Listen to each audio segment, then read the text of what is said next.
직간년이 돌아오면 뭐 어쩔 건데? 해외 출장 5년 만에 남편에게 서프라이즈를 해주려고 예고도 없이 깜짝 귀국했던 그날 밤. 제 눈앞에 펼쳐진 건 믿을 수 없는 광경이었어요. 제 집, 제 침대에 남편이라는 인간이 자기 비서랑 나란히 누워있던 거였죠. 그런데 더 기가 막힌 건 뭔지 아세요? 이 인간이 저를 보고도 놀라기는커녕 오히려 비웃으면서 저런 망언을 내뱉는 거예요. 심지어 제가 5년 동안 타국에서 피땀 흘려 벌어보낸 돈으로 그 불륜녀한테 집까지 사줬더라고요. 제 돈으로 말이죠. 하지만 그 인간은 아주 큰 착각을 하고 있었어요. 저한테는 든든한 버팀목이자 그 인간이 다니는 회사의 진짜 주인인 대표이사 오빠가 있었거든요. 그 난장판을 뒤로하고 나온 그날 밤, 저는 오빠에게 전화 한 통을 걸었답니다.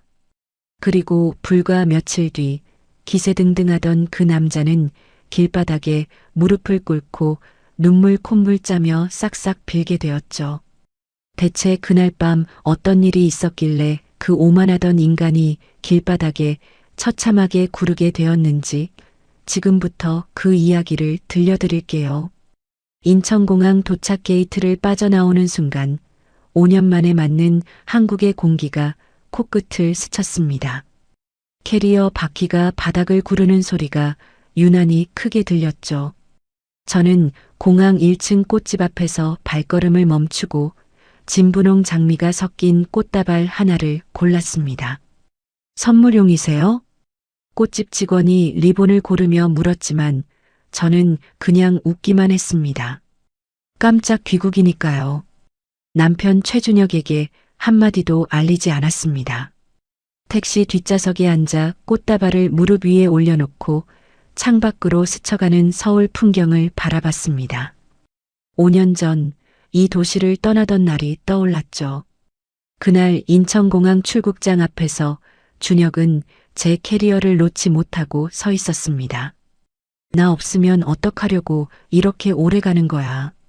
준혁의 눈이 붉어져 있었습니다. 코를 훌쩍이면서 제 손을 꽉 쥐던 그 손의 온기가 아직도 기억납니다. 금방 돌아올게. 화상통화 매일 하자. 제가 준혁의 볼을 두 손으로 감싸며 말했죠. 준혁은 고개를 끄덕이면서도 입술을 꽉 깨물고 있었습니다. 그 뒤로 5년. 반복되는 장기 파견과 출장이 이어지면서 국내에 거의 돌아오지 못했습니다. 그래도 매달 화상통화를 할 때마다 준혁은 늘 같은 말을 했죠. 빨리 돌아와. 집이 너무 조용해. 저는 부부 공동명의 계좌로 매달 생활비와 자산관리비를 보냈고 준혁도 꾸준히 안부를 전해왔습니다. 우리 사이에 금이 갈 이유가 없다고 저는 그렇게 믿고 있었습니다. 택시가 아파트 단지 앞에 멈췄습니다. 캐리어를 끌고 엘리베이터에 올라 현관 앞에 섰습니다. 비밀번호를 누르는 손끝이 살짝 떨렸죠. 설렘 때문이었습니다. 삑 하는 소리와 함께 문이 열렸습니다. 현관에 들어서는 순간 낯선 향수 냄새가 코를 찔렀습니다. 제가 쓰는 향수가 아니었습니다. 시선을 내리니 신발장 옆에 검은색 여자 구두가 가지런히 놓여 있었죠. 제 구두가 아니었습니다. 거실로 한 발짝 들어섰을 때 식탁 위에 와인잔 2개가 보였습니다. 한쪽 잔 테두리에 립스틱 자국이 선명하게 남아 있었죠. 그리고 안방 쪽에서 준혁의 웃음소리가 흘러나왔습니다. 익숙한 그 웃음 사이로 여자의 낮은 웃음소리가 섞여 들렸습니다. 저는 손에 들고 있던 꽃다발을 천천히 바닥에 내려놓았습니다. 발소리를 죽이며 안방 문 앞에 섰죠. 손잡이를 잡은 채 3초를 멈췄습니다. 문을 열었습니다. 침대 위에 준혁과 한 여자가 이불을 덮고 나란히 누워 TV를 보고 있었습니다. 두 사람이 동시에 고개를 돌렸죠. 준혁의 얼굴에 놀란 기색이 스쳤습니다. 하지만 그건 1초도 되지 않았습니다. 준혁은 곧 입꼬리를 비틀어 올리며 옆에 누운 여자를 향해 말했습니다. 뭐 어쩔 건데 돌아왔으면. 여자가 이불을 턱까지 끌어올렸습니다. 당황한 기색이라기보다는 묘하게 여유 있는 표정이었죠. 회사에서 몇 번 스쳐본 적 있는 얼굴이었습니다. 영업팀 어시스턴트 윤세라. 저는 그 자리에 서서 한 발짝도 움직이지 못했습니다. 5년간의 해외 생활, 홀로 버틴 밤들, 남편을 믿고 맡긴 집과 돈, 그 모든 것이 한꺼번에 머릿속을 스쳤습니다. 이를 악물었습니다. 아무 말도 하지 않았습니다. 안방 문을 닫고 현관으로 걸어 나왔습니다. 아파트 복도 엘리베이터 앞에서 다리에 힘이 풀렸습니다. 벽에 등을 기대고 천천히 주저앉았죠. 핸드폰을 꺼내 연락처를 뒤적였습니다. 손가락이 떨려서 화면을 3번이나 잘못 눌렀습니다. 오빠 서도연. 번호를 누르고 귀에 핸드폰을 갖다 댔습니다. 신호가 가기 전에 심호흡을 3번 했죠. 떨리는 목소리를 억지로 가라앉혔습니다. 하진아, 왜? 오빠의 평소 목소리가 들렸습니다. 오빠, 나 지금 집에 왔는데. 응. 준혁이가 비서랑 우리 침대에 같이 있어. 짧은 침묵이 흘렀습니다. 1초, 2초, 3초. 오빠의 숨소리만 들렸죠. 하진아. 오빠의 목소리가 한 톤 낮아졌습니다. 거기서 움직이지 마. 내가 차 보낸다. 그 한마디에 비로소 제가 혼자가 아니라는 걸 느꼈습니다. 코끝이 시큰해졌지만 울지 않았습니다. 아직은 울 때가 아니었으니까요. 10분쯤 지났을까 아파트 앞에 검은색 법인 차량이 도착했습니다. 저는 캐리어 하나만 끌고 차에 올랐습니다. 차가 출발하기 전 뒤돌아 아파트를 올려다봤죠. 안방 창문에 여전히 불빛이 켜져 있었습니다. 저는 그 불빛을 마지막으로 바라보며 다짐했습니다. 이 집에 다시는 속은 채로 돌아오지 않겠다고. 도연 오빠의 자택에 도착하니 새언니 수빈이 현관에서 기다리고 있었습니다. 수빈 언니는 제 얼굴을 한번 보더니 아무것도 묻지 않았습니다. 따뜻한 차 한 잔을 건네고 객실 이불만 깔아줬죠. 푹 쉬어. 내일 이야기해도 돼. 언니가 객실 문을 닫으며 말했습니다. 혼자 남겨진 객실에서 저는 침대에 앉아 핸드폰을 열었습니다. 부부 공동명의 계좌의 인터넷 뱅킹에 접속했죠. 가족카드 결제 알림 내역을 하나씩 눌러봤습니다. 지난 2년간 같은 호텔이 반복적으로 찍혀 있었습니다. 같은 레스토랑, 같은 요일, 거의 같은 시간대. 이건 단순한 일탈이 아니었습니다. 오랜 기간에 걸쳐 이루어진 계획적인 배신이었죠. 저는 결제 기록을 시간 순으로 하나하나 캡처해서 별도 폴더에 저장하기 시작했습니다. 손이 더 이상 떨리지 않았습니다. 다음 날 아침 도연 오빠의 자택 서재에서 오빠와 마주 앉았습니다. 밤새 정리한 가족카드 결제 내역과 공동명의 계좌 이체 기록을 테이블 위에 펼쳤죠. 도연 오빠가 자료를 한 장씩 넘기기 시작했습니다. 넘길수록 오빠의 인매가 굳어졌죠. 마지막 장을 덮고 나서 오빠가 의자 등받이에 몸을 기댔습니다. 2년이야 오빠. 최소 2년. 제가 말했습니다.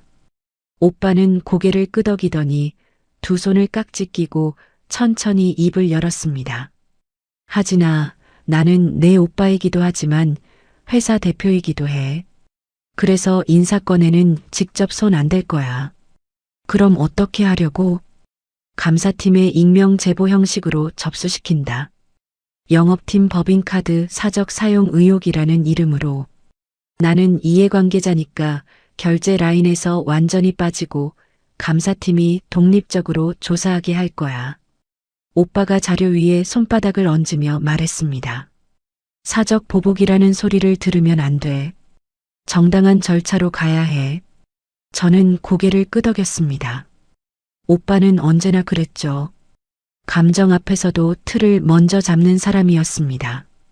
그날 오전 저는 대학 동기이자 이혼 전문 변호사인 한소율을 찾아갔습니다. 소율의 사무실은 강남역 근처 빌딩 7층에 있었죠. 소율이 상담실 의자에서 일어나 저를 맞았습니다. 서아진, 5년 만이다. 근데 내 얼굴이 왜 그래? 앉아서 이야기할게. 저는 소율 맞은편에 앉아 어젯밤 일을 처음부터 끝까지 말했습니다. 소율은 펜을 들고 메모하다가 중간에 펜을 멈추고 저를 똑바로 봤죠. 증거 확보, 재산 분할, 위자료. 이 세 개를 동시에 준비해야 해. 소율이 펜으로 메모지를 톡톡 두드리며 말했습니다. 특히 네가 해외에 있는 동안 내 급여, 내 성과급으로 만들어진 자산이 남편 이름으로 되어 있잖아. 이게 진짜 내 돈이라는 걸 증명하는 게 핵심이야. 그거 증명 가능해? 가능하지. 송금 내역, 부동산 계약 당시 자금 출처, 네가 남편한테 관리를 맡겼다는 대화 기록. 이런 것들 다 모아야 해. 소율이 의자를 당기며 몸을 앞으로 숙였습니다. 하진아, 감정 싸움하면 져. 증거로 싸워야 이겨. 저는 고개를 끄덕이고 바로 작업에 들어갔습니다. 도연 오빠 집 객실로 돌아와 노트북을 펴고 5년간 해외에서 국내 공동계좌로 보낸 송금 내역을 하나씩 정리했죠. 부동산 매입 당시 자금 출처 증빙, 준혁에게 자산 관리를 맡기며 보낸 카카오톡 대화 기록까지 시간순으로 나열했습니다. 그런데 정리를 하다 보니 이상한 게 보였습니다. 제 명의로 된 적금 2개가 중도 해지되어 있었죠. 해지된 돈은 준혁의 개인 주식 계좌로 이체되어 있었습니다. 저는 이 적금을 해지한 적이 없었습니다. 손이 멈췄습니다. 화면을 다시 한번 확인하고 또 한 번 확인했습니다. 틀림없었죠. 준혁이 제 동의 없이 제 적금을 깨서 자기 주식 계좌에 넣은 겁니다. 저는 이 내역까지 전부 캡처해서 소율에게 보냈습니다. 같은 시각 회사에서는 감사팀이 영업팀 법인카드 사용 내역 전수 조사에 들어갔습니다. 오빠한테서 나중에 들은 이야기로는 준혁은 팀원들이 하나둘 감사팀에 불려가 면담하는 걸 보면서도 대수롭지 않게 넘겼다고 합니다. 뭐 분기마다 하는 정기 감사 아니야? 준혁이 팀 후배한테 그렇게 말했다더군요. 감사팀은 조사 과정에서 준혁의 법인카드로 결제된 업무 외 호텔 예약건 수십 개를 찾아냈습니다. 같은 날짜에 윤세라의 출장 기록이 겹치는 패턴도 확인했죠. 감사팀은 준혁과 세라 각각에게 별도 면담을 통보했습니다. 면담에서 준혁은 태연하게 말했다고 합니다. 전부 거래처 미팅이었습니다. 하지만 감사팀이 해당 날짜의 거래처에 직접 연락해 확인한 결과 미팅 자체가 없었죠. 세라도 팀장님 지시에 따른 업무 동행이었습니다라고 답했지만 구체적으로 무슨 업무를 했는지는 한마디도 설명하지 못했습니다. 그날 저녁 퇴근한 준혁은 집으로 돌아갔을 겁니다. 제가 어젯밤 떠나온 바로 그 집으로요. 현관에 놓인 시든 꽃다발을 발견했겠죠. 제가 진짜 돌아왔었다는 걸 그제야 체감했을 겁니다. 하지만 준혁은 회사 감사와 제 귀국을 연결짓지 못했습니다. 그게 준혁이라는 사람이었죠. 자기가 한 일의 무게를 모르는 사람. 그날 밤 저는 객실에서 소율과 통화를 했습니다. 상대가 눈치채기 전에 재산 보전 처분 신청 준비를 시작하자. 서류 정리에 최소 열흘은 걸려. 소율의 목소리가 또렷하게 들렸습니다. 내일부터 은행이랑 등기소 돌면서 추가 자료 확보할게. 그래, 빠를수록 좋아. 전화를 끊고 저는 핸드폰에 저장된 준혁과의 마지막 화상 통화 기록 날짜를 확인했습니다. 불과 2주 전이었죠. 그날 화면 속 준혁은 소파에 기대 앉아 웃으며 말했습니다. 집에서 혼자 당신 생각하면서 기다리고 있어. 빨리 와. 저는 그 통화 날짜와 같은 날의 가족카드 내역을 나란히 놓고 봤습니다. 호텔 결제, 저녁 시간대. 2주 전 그 통화에서도 준혁은 세라와 함께 있었던 겁니다.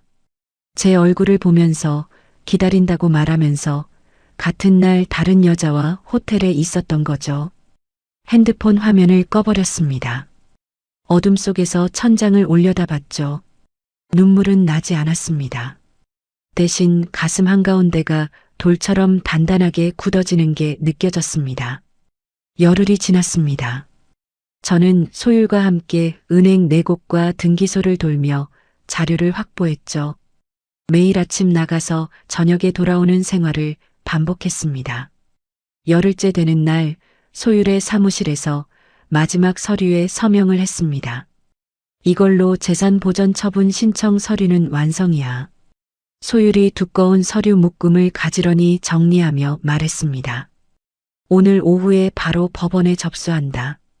법원에서 인용 결정 내리는데 1주에서 2주 정도 걸릴 거야. 그 사이에 준혁이 재산을 빼돌리면? 제가 물었습니다. 소율이 고개를 저었죠. 그래서 빠르게 움직인 거잖아. 결정 나기 전까지는 우리가 할 수 있는 건 다 해놓은 상태야. 그 사이에 부정행위 증거를 더 보강하자. 저는 고개를 끄덕이고 사무실을 나왔습니다. 오빠 집으로 돌아와 공동명의 계좌의 상세 이체 내역을 다시 펼쳤습니다. 이번에는 더 꼼꼼하게 소액 이체까지 전부 확인했죠. 그때 눈에 들어온 것이 있었습니다.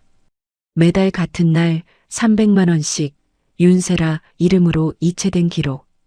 1건, 2건, 3건. 세어보니 24건이었습니다. 2년 동안 매달 한 번도 빠지지 않고 저는 화면을 내려다보며 숫자를 다시 계산했습니다. 300만 원 곱하기 24개월, 7,200만 원. 그 돈의 출처는 제가 매달 해외에서 보낸 자산관리 위임금이었죠. 제 돈으로 남편이 다른 여자를 먹여 살린 겁니다. 2년 동안 한 달도 빠짐없이 이를 악물었습니다. 이 내역도 전부 캡처해서 소율에게 전송했습니다. 같은 기간 회사에서는 감사팀의 조사가 계속되고 있었습니다. 준혁과 세라의 법인카드 사용 내역, 출장 기록, 업무용 차량 운행 일지가 하나하나 대조됐죠. 같은 날 같은 지역으로 출장 처리한 기록이 12차례 겹쳤고 거래처에 확인한 결과 실제 미팅이 없었던 건이 대부분이었습니다. 감사팀은 징계위원회 소집을 준비하기 시작했죠. 준혁은 그 와중에도 상황을 제대로 파악하지 못하고 있었습니다. 같은 팀 후배 김태호를 점심자리에서 붙잡고 물었다더군요. 야, 태호, 요즘 감사팀이 뭘 그렇게 뒤져? 뭐 잡히는 거라도 있어? 태호는 이미 팀 안에 도는 소문을 알고 있었습니다. 팀장과 어시스턴트의 관계에 대한 소문을요. 하지만 태호는 젓가락으로 밥만 뒤적이며 대답했죠. 글쎄요, 저도 잘 모르겠습니다. 분기 감사 아닐까요? 준혁은 고개를 끄덕이며 넘어갔습니다. 자기가 팀원들 사이에서 이미 고립되어 가고 있다는 걸 준혁은 전혀 몰랐죠. 소율은 부정행위 증거를 법적으로 유효하게 만들기 위해 법원에 증거보전 신청을 넣었습니다. 세라 명의 오피스텔 건물의 공용 구간 촬영 영상을 확보하기 위한 절차였죠. 일주일 뒤 법원의 결정이 내려왔습니다. 확보된 영상 기록에서 준혁이 주말마다 세라의 오피스텔에 출입한 장면이 수개월치 확인됐습니다. 얼굴이 선명하게 찍혀 있었죠. 소율이 전화로 결과를 알려줬습니다. 영상 확보했어. 수개월치 얼굴 다 나와. 이 정도면 부정행위 입증은 충분해. 고마워, 소율아. 고맙긴. 아직 끝난 거 아니야. 재산 쪽 자료도 마무리하자. 저는 이어서 5년간 해외에서 보낸 송금 영수증, 부동산 계약 당시 준혁에게 보낸 카카오톡 메시지 원문, 제 연봉 명세서를 시간순으로 정리했습니다. 메시지 중에는 이런 것도 있었죠. 이 돈으로 계약금 넣어줘. 나머지는 다음 달에 보낼게. 이런 기록들을 전부 모아 두꺼운 파일 한 권을 완성했습니다. 소율은 이 자료만으로 부동산 두 채와 예금 전액이 제 돈에서 나왔다는 걸 충분히 증명할 수 있다고 판단했죠. 한편 세라는 감사팀 면담 이후로 초조해지기 시작했습니다. 퇴근 후 준혁을 불러냈다고 합니다. 오빠, 우리 관계 들키면 나만 잘리는 거잖아. 오빠가 책임져야 하는 거 아니야? 세라가 카페 테이블을 손가락으로 두드리며 따졌죠. 준혁은 커피잔을 내려놓으며 웃었습니다. 야, 내가 누군데? 대표 처남이야, 처남. 설마 나까지 건드리겠어? 세라는 준혁의 얼굴을 빤히 들여다봤습니다. 하지만 불안이 가시지 않는 눈이었죠. 12일째 되는 날 법원에서 재산 보전 처분 인용 결정이 내려왔습니다. 준혁 명의의 아파트와 오피스텔의 처분 금지 가처분이 걸렸죠. 이제 준혁은 이 자산들을 팔 수도 담보로 잡힐 수도 없게 된 겁니다. 그날 저녁 준혁에게서 처음으로 전화가 왔습니다. 저는 받지 않았죠. 음성 메시지가 하나 남겨져 있었습니다. 야, 너 집에 왜 안 와? 장난치지 말고 빨리 돌아와. 여전히 거만한 목소리였습니다. 저는 그 메시지를 듣고 핸드폰을 내려놓았죠. 그리고 소율에게 문자를 보냈습니다. 이혼 소장 접수 일정 확정하자. 소율에게서 바로 답이 왔습니다. 초안 내일 보낼게. 검토하고 바로 접수하자. 저는 소율이 보내온 이혼 소장 초안을 기다리며 내일이면 준혁도 가처분 사실을 알게 될 거라는 걸 생각했습니다.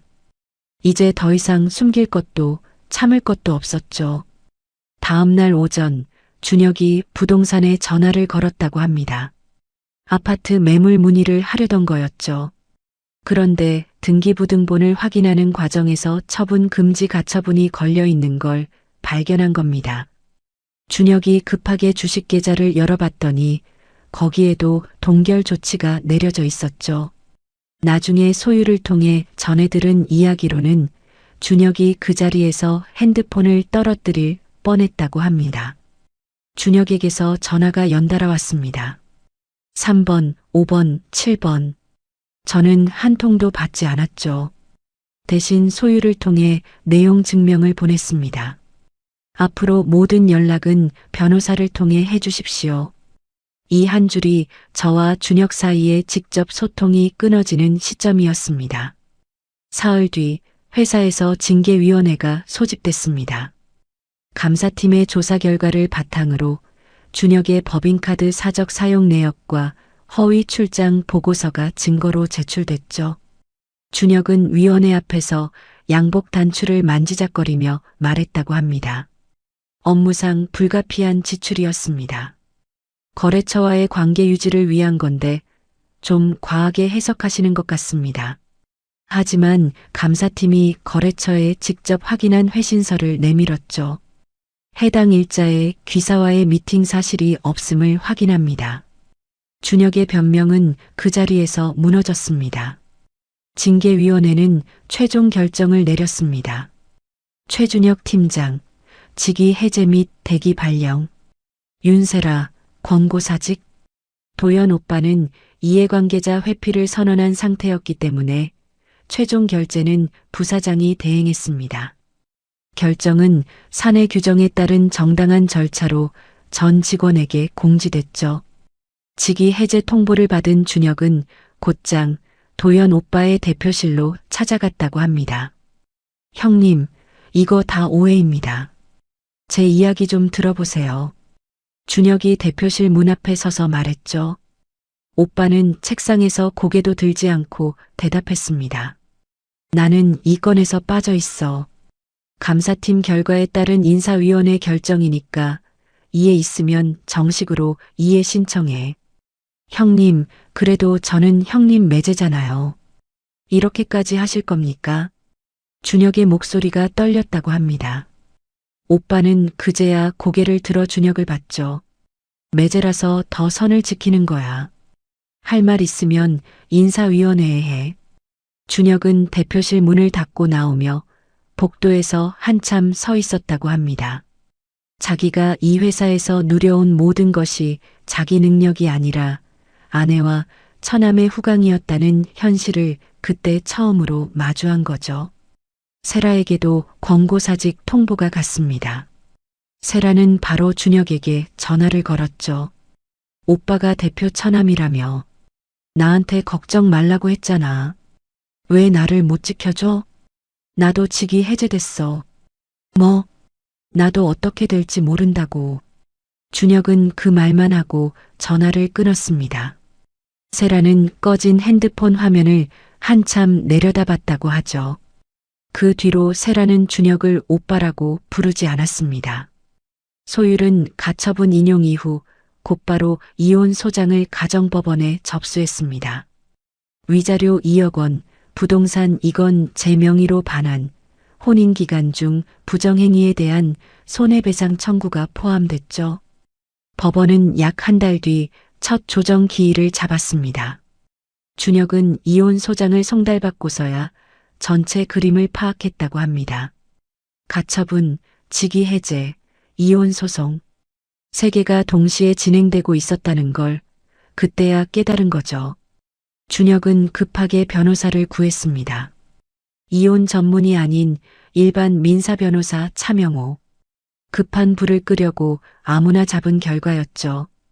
궁지에 몰린 준혁은 제 대학 동기 민서에게까지 연락했습니다. 민서 씨, 하진이 좀 만나게 해줘요. 오해를 풀고 싶어요. 준혁의 목소리가 떨리고 있었다고 합니다.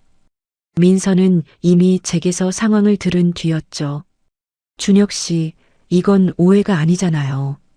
당신이 한 짓의 결과지. 민서가 그렇게 말하고 전화를 끊었습니다. 그날 밤늦게 오빠 집에 돌아온 저는 수빈 언니와 거실에 앉아 차를 마셨습니다.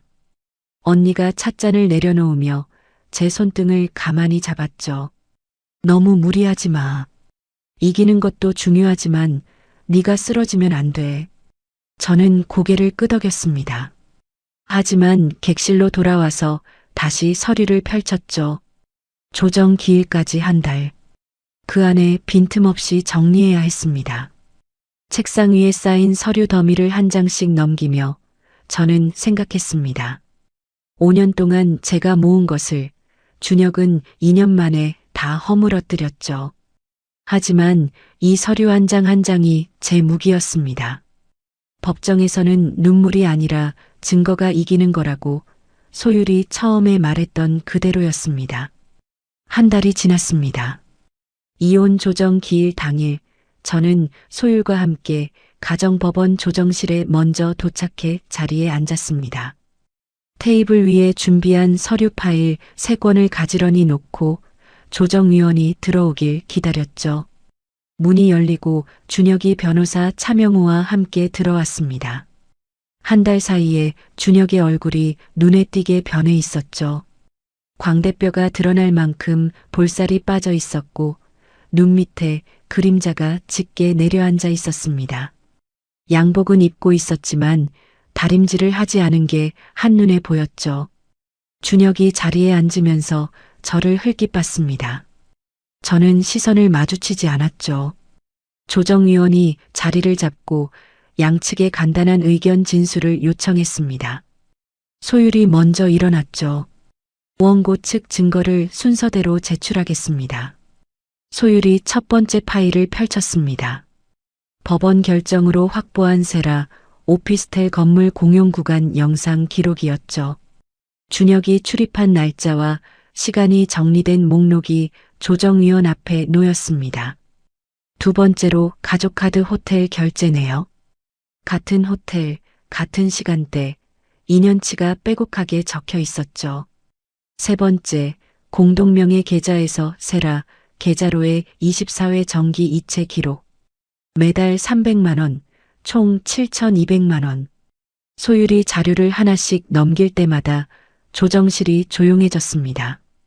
준혁의 변호사 차명호가 자료를 받아 넘기다가 중간에 손을 멈추고 준혁을 돌아봤죠. 준혁은 처음으로 고개를 숙였습니다. 테이블 위에 놓인 자기 두 손만 내려다보고 있었습니다. 소율이 이어서 재산 분할 핵심 자료를 제출했습니다. 5년간의 해외 송금 내역, 부동산 계약금 출처 증빙, 제가 준혁에게 보낸 카카오톡 메시지 원문, 그리고 준혁이 제 적금을 무단으로 해지해 개인 주식 계좌로 이체한 내역까지. 소율이 조정위원을 향해 말했습니다. 피고 명의로 되어 있는 자산 전부가 원고의 급여와 성과급에서 비롯된 것입니다. 원고가 해외에서 돈을 보내고 피고는 그 돈을 관리해달라는 위임을 받았을 뿐입니다.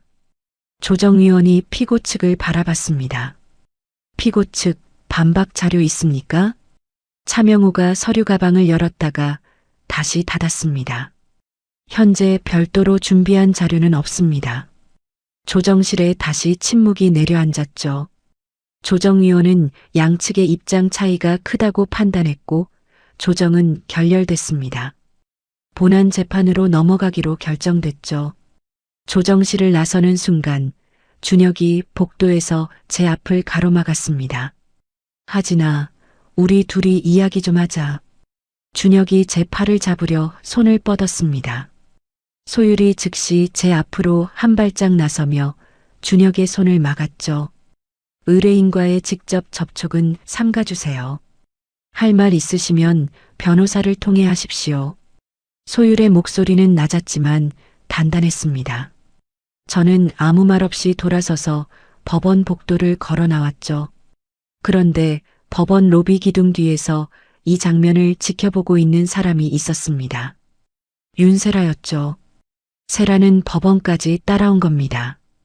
준혁이 저에게 다시 이야기하자고 매달리는 모습을 세라는 처음부터 끝까지 보고 있었습니다. 자기는 회사에서 잘렸는데 준혁은 아내에게 돌아가려 하고 있다는 걸 직접 눈으로 확인한 거죠. 세라의 얼굴이 하얗게 굳었다고 나중에 소율이 전해줬습니다.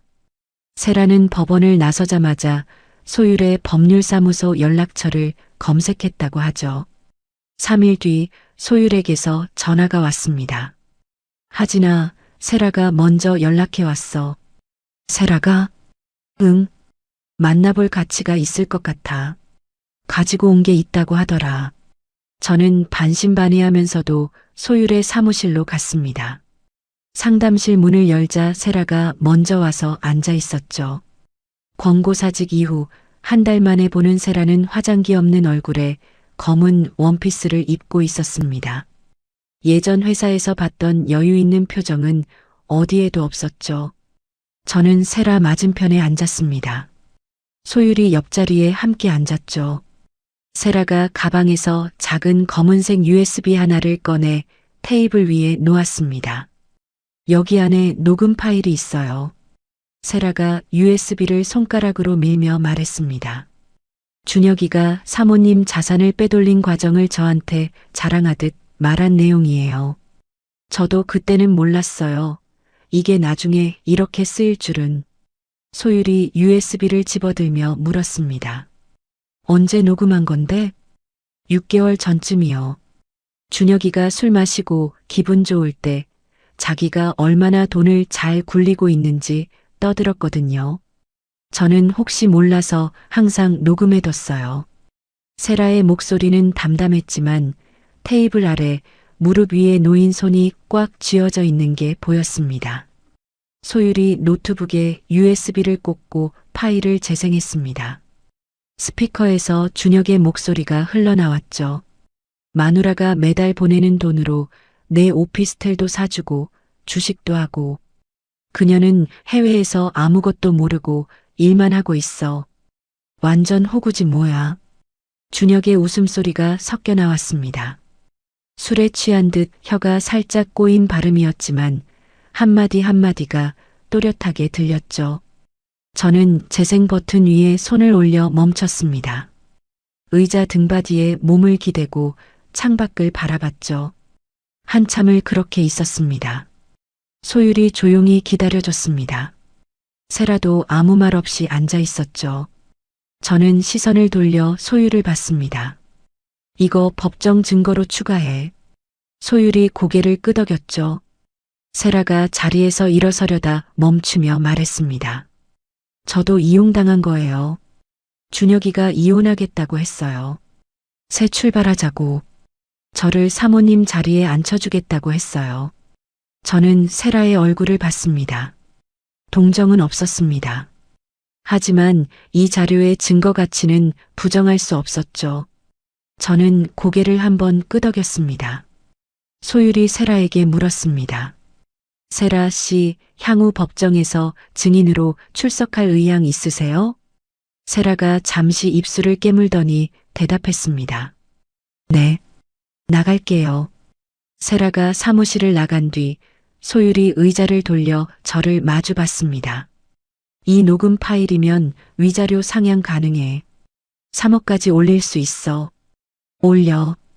그리고 하진아, 준혁이 내 돈을 빼돌린 거 단순히 재산 분할 문제가 아니야. 형사 고소도 검토해 볼 수 있어. 맡긴 돈을 빼돌린 거니까. 소율이 펜을 들며 말했습니다. 이 소송이 점점 커지고 있어. 단순한 이혼이 아니라 재산 범죄에 대한 책임까지 묻는 방향으로 가고 있다는 거 알고 있지? 알아. 저는 짧게 대답했습니다. 소율이 고개를 끄덕이며 메모를 시작했죠. 그날 밤 객실에서 혼자 핸드폰을 열었습니다. 5년 전 해외 파견을 수락하면서 준혁에게 보낸 카카오톡 메시지를 다시 읽었죠.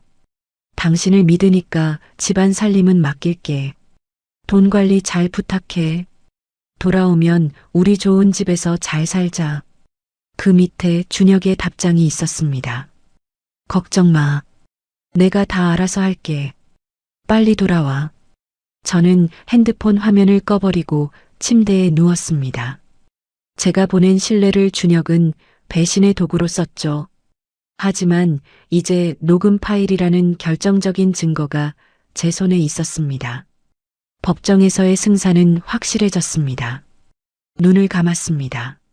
내일부터 본안 재판 준비에 집중해야 했죠. 이제 남은 건 법정에서 끝을 내는 것뿐이었습니다. 2주 뒤 소율이 경찰에 형사 고소장을 접수했습니다. 준혁이 제 돈을 빼돌린 혐의였죠. 고소장에는 3가지가 구체적으로 적혀 있었습니다.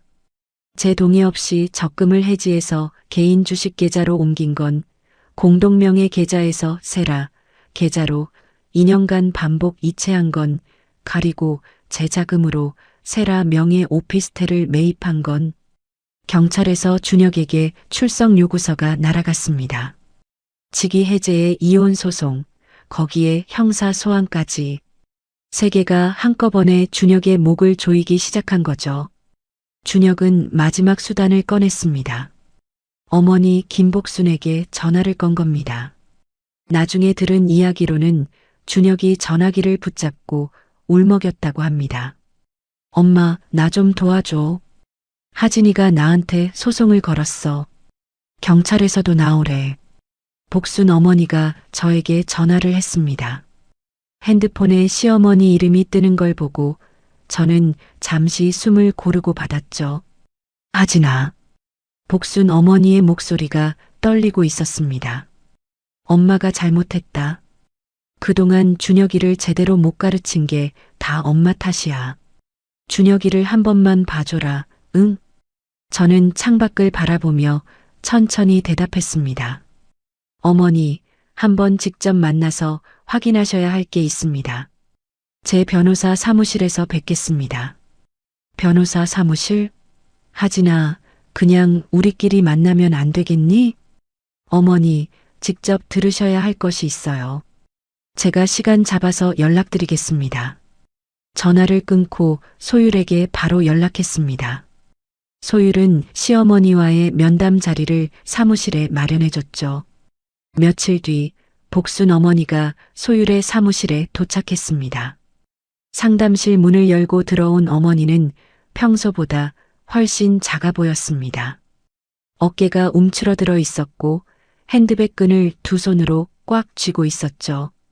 앉으세요, 어머니. 제가 의자를 당겨드렸습니다. 어머니가 조심스럽게 앉았죠.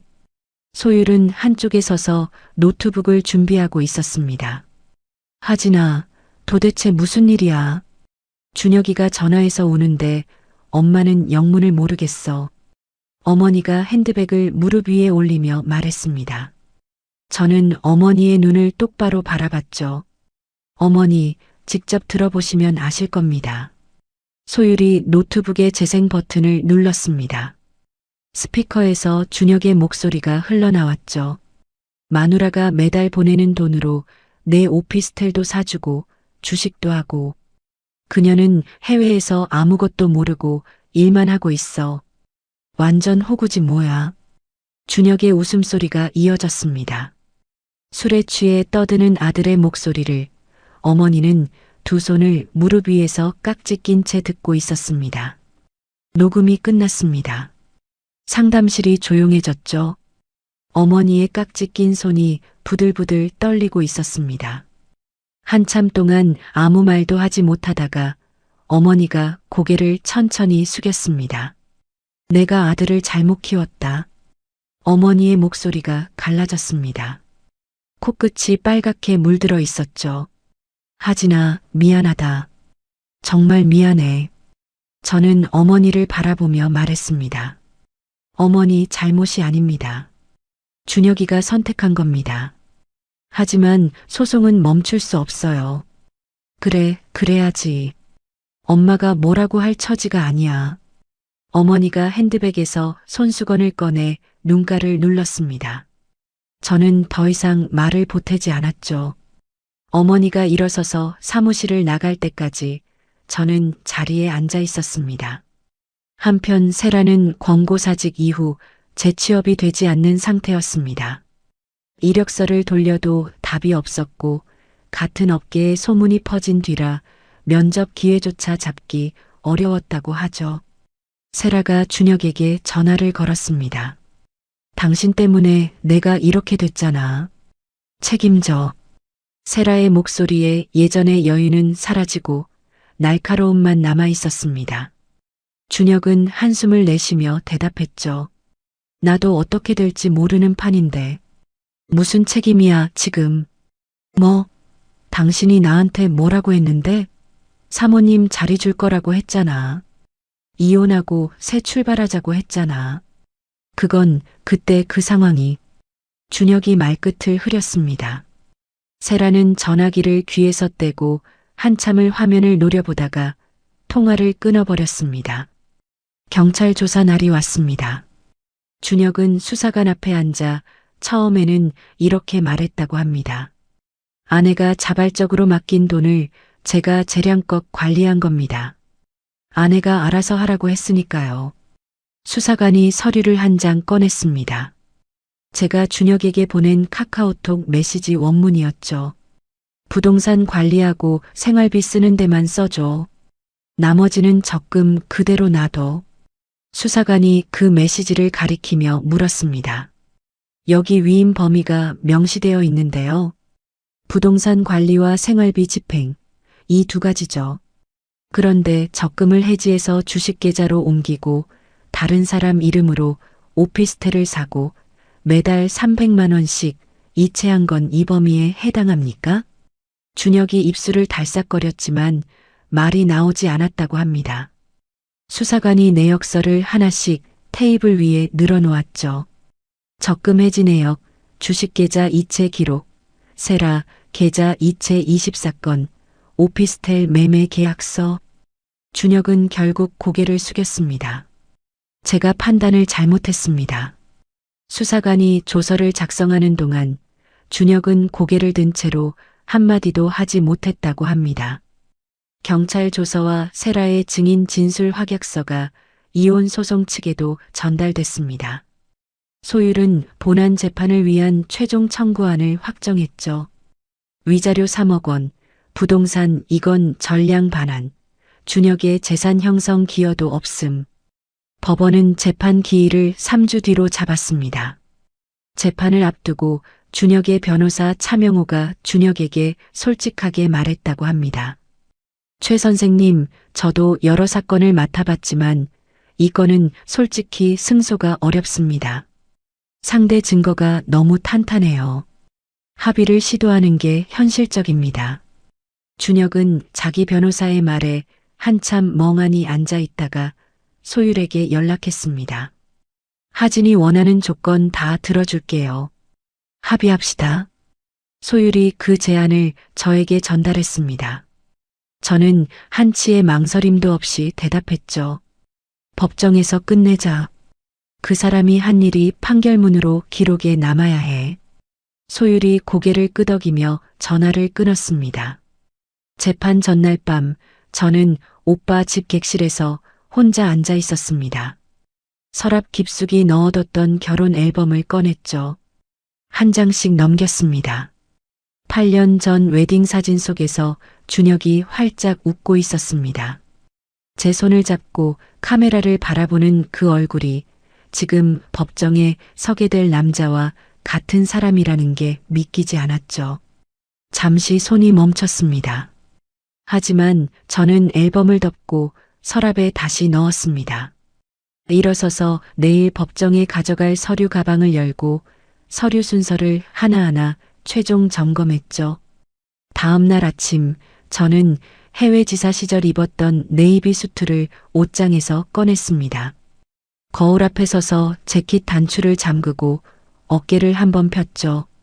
핸드폰에 소율의 메시지가 와 있었습니다. 법원에서 봐요. 저는 핸드폰을 가방에 넣고 현관문을 나섰습니다. 이혼 재판 당일 오전 10시 법정 문을 열고 들어섰습니다. 원고 측 자리에 소율과 나란히 앉았죠. 서류 가방에서 파일을 꺼내 테이블 위에 정리하는 동안 맞은편 피고 측 자리에 준혁이 들어왔습니다. 구겨진 셔츠에 넥타이도 매지 않은 모습이었습니다. 2달 전 안방에서 비웃던 그 얼굴은 찾아볼 수 없었죠. 뺨이 푹 꺼져 있었고 눈동자에 핏줄이 터져 있었습니다. 준혁이 자리에 앉다가 저와 눈이 마주쳤습니다. 시선을 피하듯 고개를 돌렸죠. 방청석 뒤쪽에 시어머니 복순이 앉아 있는 게 보였습니다. 검은색 외투를 입고 두 손을 무릎 위에 가지런히 놓고 있었죠. 저와 눈이 마주치자 어머니는 살짝 고개를 숙였습니다. 판사가 입정하고 재판이 시작됐습니다. 소율이 자리에서 일어났습니다. 재판장님, 원고 측 첫 번째 증거를 제출하겠습니다. 소율이 준비한 자료가 법정 모니터에 떴습니다. 5년간의 해외 송금 내역이 시간 순으로 정리된 도표였죠. 제가 매달 얼마를 보냈는지, 그 돈이 어느 계좌로 들어갔는지, 그 계좌에서 다시 어디로 빠져나갔는지가 화살표로 연결되어 있었습니다. 소율이 모니터를 가리키며 말했습니다. 원고는 5년간 해외 파견 중 매월 급여와 성과급을 국내 공동명의 계좌로 송금했습니다. 부동산 2채의 계약금과 중도금 역시 전부 원고의 자금에서 나갔습니다. 피고 명의로 되어 있는 자산 전부가 원고의 소득에서 비롯된 것입니다.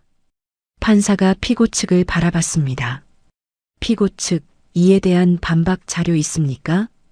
차명우가 일어서서 고개를 숙였습니다. 별도로 준비한 자료가 없습니다.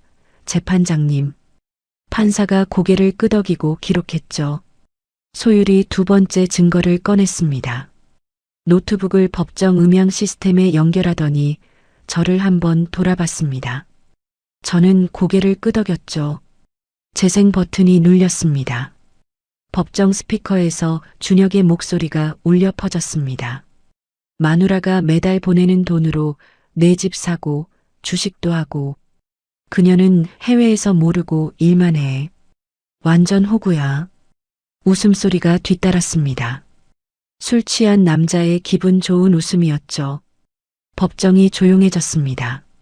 서기에 타자 소리마저 멈췄습니다. 준혁이 고개를 완전히 숙여 이마를 손으로 가렸습니다. 어깨가 미세하게 떨리고 있었죠. 방청석에서 작은 흐느낌이 들렸습니다. 복순 어머니가 손수건으로 눈을 누르고 있었습니다. 소율이 녹음 재생을 멈추고 세 번째 증거 묶음을 제출했습니다.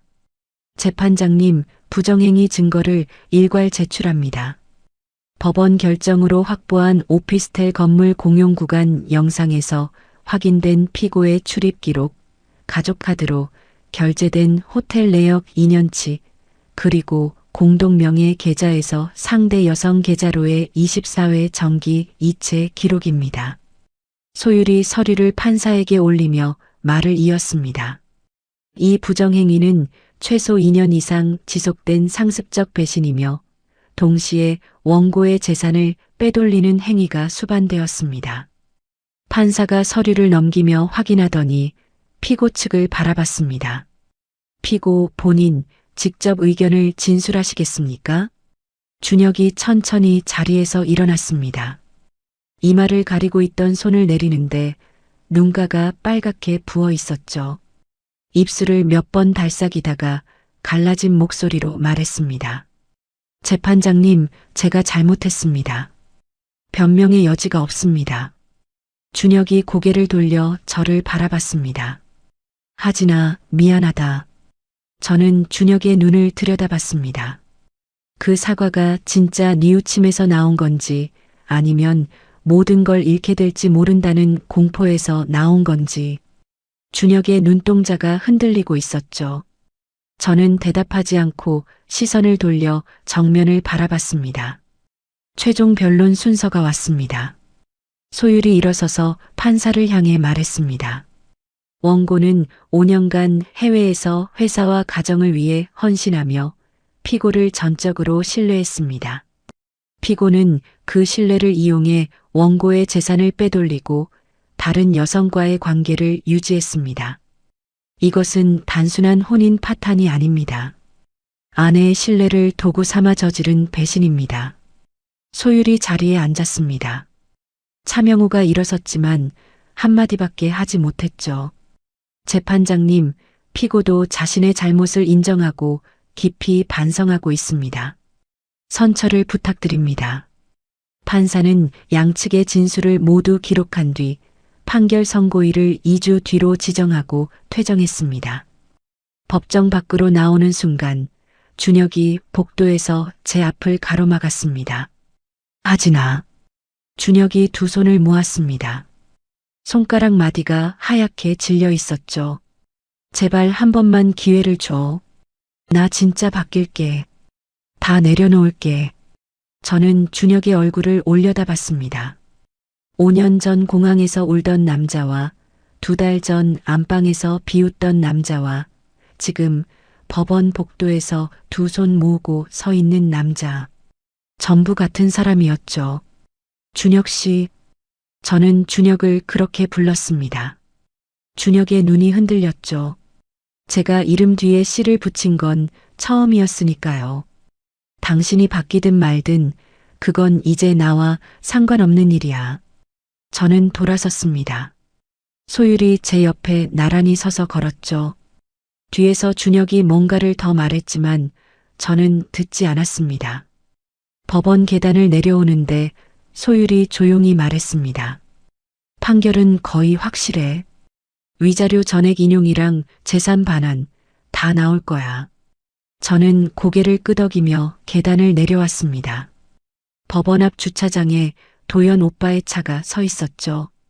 오빠가 운전석에서 내리지 않고 조수석 문만 열어줬습니다. 차에 올라 문을 닫았습니다. 오빠는 시동을 걸며 한마디만 했죠. 수고했다. 차가 출발하고 저는 창밖을 바라봤습니다. 법원 건물이 점점 멀어졌죠. 그때 눈물이 흘렀습니다. 멈출 수가 없었습니다. 배신이 슬퍼서가 아니었죠. 오랫동안 꽉 쥐고 있던 것을 드디어 놓은 것 같았습니다. 몇 달 동안 이를 악물고 증거를 모으고 감정을 눌러 담고 법정에서 준혁의 얼굴을 마주보며 버틴 시간. 그게 한꺼번에 풀리면서 나오는 눈물이었습니다. 도연 오빠는 아무 말하지 않았습니다. 핸들을 잡고 앞만 보며 운전했죠. 제가 울 시간을 그대로 지켜줬습니다. 그날 저녁 오빠 집에서 수빈 언니가 차려준 저녁을 먹었습니다. 된장찌개에 계란말이, 시금치나물. 별것 아닌 밥상이었지만 따뜻했죠. 숟가락을 내려놓으며 저는 조용히 말했습니다. 오빠 언니, 판결 나면 이제 내 집으로 돌아가야겠다. 오빠가 고개를 끄덕였습니다. 수빈 언니도 미소를 지으며 고개를 끄덕였죠. 저는 빈 그릇을 바라보며 판결 이후의 삶을 처음으로 구체적으로 생각했습니다. 이제 곧 끝이 나겠죠. 이 긴 싸움이. 2주 뒤 판결 선고일이 왔습니다. 저는 소율과 함께 같은 법정, 같은 자리에 앉았죠. 준혁은 맞은편에 차명우와 나란히 앉아 있었습니다. 정장을 입고 있었지만 넥타이 매듭이 비뚤어져 있었고 손톱을 물어뜯은 자국이 여기저기 보였습니다. 판사가 입정했습니다. 법정이 조용해졌죠. 판사가 판결문을 읽기 시작했습니다. 피고 최준혁을 유책 배우자로 인정한다. 준혁의 어깨가 움찔했습니다. 위자료 3억 원을 원고에게 지급할 것을 명한다. 피고 명의 아파트 및 오피스텔은 원고 서아진 명의로 반환할 것을 명한다. 기타 금융 자산 전액을 원고에게 반환할 것을 명한다. 판사가 판결문을 덮었습니다. 법정 안에 준혁의 숨소리만 들렸죠. 서기가 판결문 사본을 양측에 전달했습니다. 준혁은 판결문을 받아들고도 한참 동안 자리에서 일어나지 못했습니다. 두 손으로 종이를 쥔 채 고개를 숙이고 가만히 앉아 있었죠. 저는 소율과 함께 법정을 나왔습니다. 복도에서 소율이 저를 돌아보며 말했죠. 끝났어, 하진아. 응, 끝났다. 저는 짧게 대답하고 법원 계단을 내려왔습니다. 발걸음이 가벼웠습니다. 몇 달 만에 처음으로 허리를 곧게 펴고 걷는 기분이었죠. 법원 밖에서 소율이 덧붙였습니다. 세라 명의 오피스텔은 별도로 반환 청구 소송 진행할 거야. 그리고 형사건은 검찰로 넘어간 상태인데 결과 나오려면 몇 달 더 걸릴 거야. 알았어. 고마워, 소율아. 진짜 고마워. 소율이 제 어깨를 가볍게 잡았습니다. 고생했어, 너. 판결 후 일주일 회사에서 준혁의 징계 해고가 최종 확정됐습니다. 퇴직금만 수령한 채 회사를 떠나게 됐죠. 대표 처남이라는 이름 하나로 팀장 자리까지 올라갔던 남자가 경력 단절에 형사 수사까지 받는 처지가 된 겁니다. 저는 법적 절차가 마무리된 뒤 제 이름으로 돌아온 아파트에 처음 들어섰습니다. 현관문을 열고 신발을 벗었죠. 텅 빈 거실에 서서 주위를 둘러봤습니다. 5년 전 이 집을 떠날 때가 떠올랐습니다. 그때는 남편을 믿고 떠났죠. 지금은 나 자신을 믿고 돌아왔습니다. 같은 공간인데 전혀 다른 곳처럼 느껴졌습니다. 창문으로 들어오는 오후 햇살이 거실 바닥에 네모난 빛을 만들고 있었죠. 저는 그 빛 위에 서서 한참 동안 아무 생각 없이 서 있었습니다.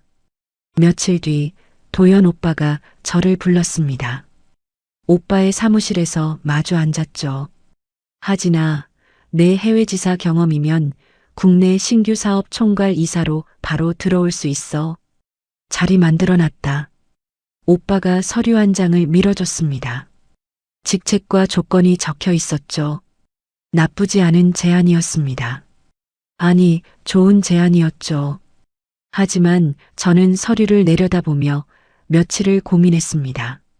이 회사는 오빠의 회사였죠. 저는 5년 전에도 오빠의 회사에서 일했고 앞으로도 오빠의 회사에서 일하게 되는 겁니다. 며칠 뒤 오빠를 다시 찾아갔습니다. 오빠, 나 이 자리 안 할래. 오빠가 커피잔을 내려놓으며 저를 봤습니다.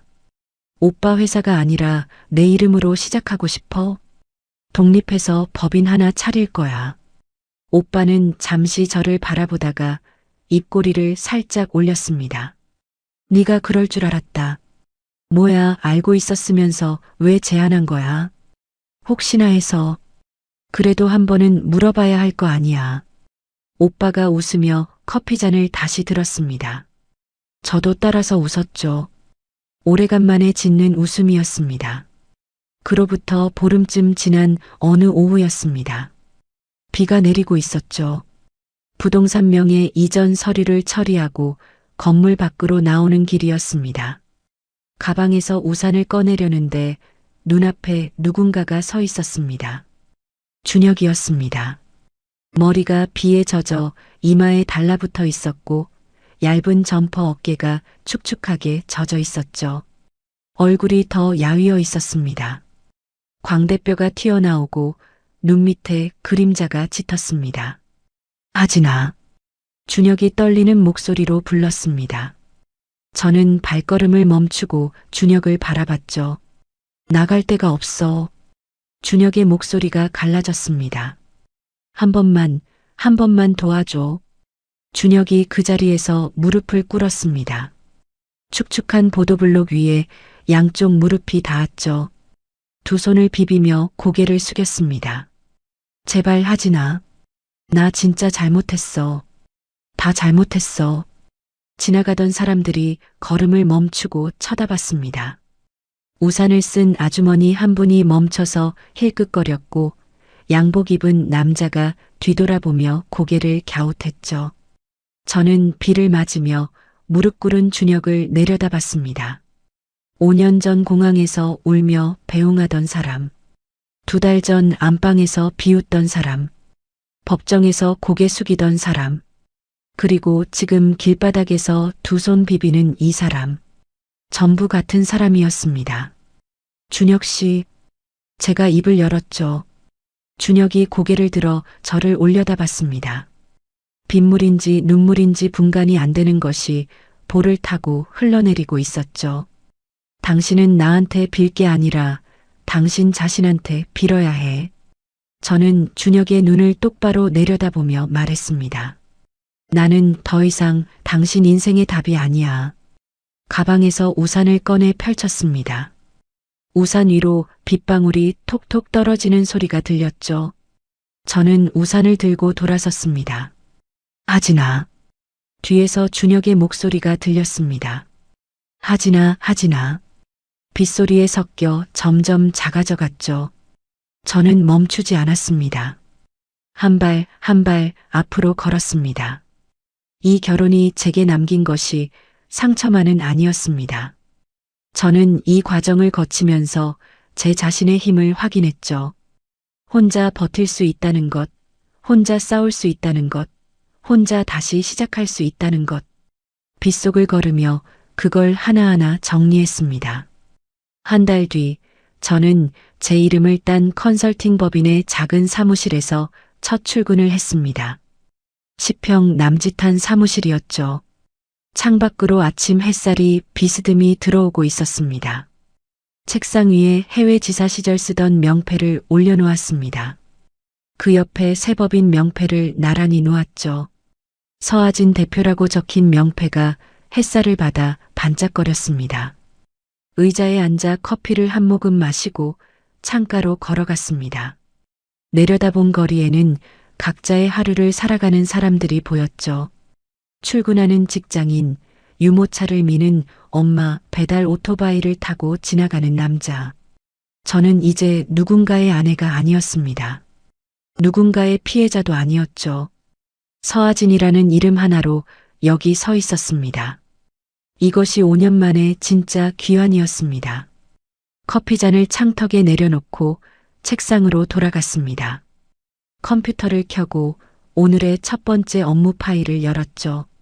화면에 뜬 프로젝트 제안서 제목을 읽으며 저는 키보드 위에 손을 올렸습니다. 새로운 하루가 시작됐습니다. 하진 씨는 결국 자기 힘으로 다 되찾았습니다. 돈도 집도 그리고 무엇보다 자기 자신을요. 5년 동안 믿었던 사람한테 이렇게까지 당하고 나면 보통은 세상이 무너지잖아요. 근데 이분은 무너지지 않았어요. 저는 이 사연을 읽으면서 이런 생각이 들더라고요.